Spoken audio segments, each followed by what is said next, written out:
si Fritzy. Sino kaya ang crush ni Fritzy? Is it Ivan? Is it Patrick? Sino kaya ako, I wonder? Hi, Fritzy.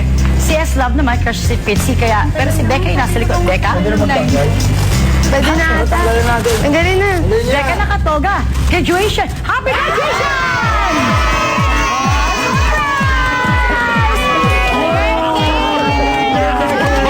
Oh my God. Alam mo, bigla ako na-send kasi hindi alam ng mga housemates sa villa. Oh, naiyak si Becca.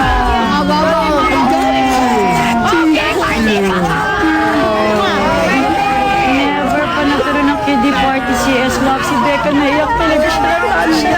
Pabigla. Alam nyo kasi si lahat ng mga housemates sa villa, yung original na villa housemates, alam nila na napatawa ng first eviction si S. Love. So, gagawin nila lahat para mapasaya siya.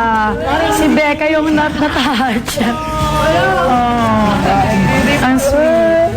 Oh, so think si Becca galing yan sa mayamang pamilya sa Cebu, pero yung simple gesture na sinurprise siya ng mga kaibigan niya, naganda sila ng gito na, oh my gosh, nakakadurog ng puso. Ano ba to? Di ba nag-promise ko kanina na Uber sa saya?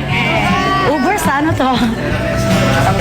Si S. Love lang ang may hindi alam na siya ay papatawan na ng forced eviction. Siyempre, yung mga housemates sila from the apartment, okay, babalikan natin ang Uber sa saya at Uber sa iyak na party sa pagbalik ng my Big Brother Teen Clash. Uber! Uber surprise! Banana!